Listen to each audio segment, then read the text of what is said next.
পা নেই অথচ দৌড়ে বিশ্ব রেকর্ড আছে জায়ান ক্লার্কের।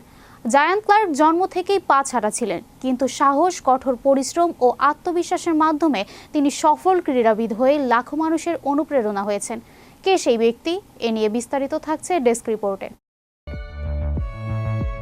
পা নেই অথচ দৌড়ে বিশ্ব রেকর্ড আছে জায়ান ক্লার্কের।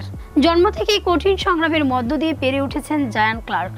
চিকিৎসকদের ধারণা ছিল তিনি কখনো স্বাভাবিকভাবে চলাফেরা করতে পারবেন না, কিন্তু অদম্য ইচ্ছা শক্তি ও পরিশ্রম দিয়ে তিনি সেই ধারণাকে ভুল প্রমাণ করেছেন। 1997 সালে যুক্তরাষ্ট্রে জন্ম নেওয়া জায়ান বিরল শারীরিক অবস্থা কডাল রিগ্রেস সিনড্রোমে আক্রান্ত ছিলেন। এর ফলে তার শরীরের নিচের অংশ স্বাভাবিকভাবে গঠিত হয়নি এবং দুই পা কার্যত অকেজো হয়ে যায়। শৈশবের বড় অংশ কেটেছে বিভিন্ন পালক পরিবার ও ফস্টার হোমে, যেখানে স্থায়ী পরিবার বা নিরাপদ শৈশবের অভাব ছিল।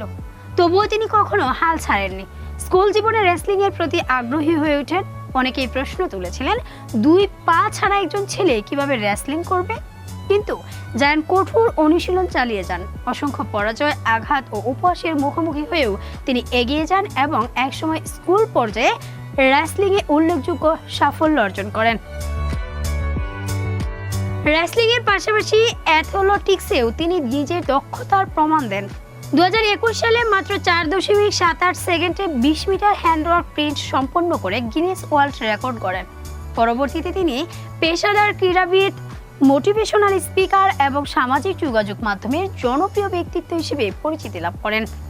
বিশ্বজুড়ে মানুষকে তিনি শেখান কিভাবে প্রতিকূলতাকে শক্তিতে রূপান্তর করতে হয়। তার বিখ্যাত উক্তি, ঈশ্বর আমাকে পা দেননি, কিন্তু এমন একটি মন দিয়েছেন যা কখনো হার মানে না, তার জীবন দর্শনের প্রতিচ্ছবি। জায়ান ক্লার্কের গল্প আমাদের শেখায় সাফল্যের সবচেয়ে বড় শক্তি শারীরিক সক্ষমতা নয়, বরং দৃঢ় মনোবল, অধ্যবসায় এবং নিজের প্রতি বিশ্বাস। অনিশা জান্নাত, বিশ্ব বাংলা 24 নিউজ ডেস্ক।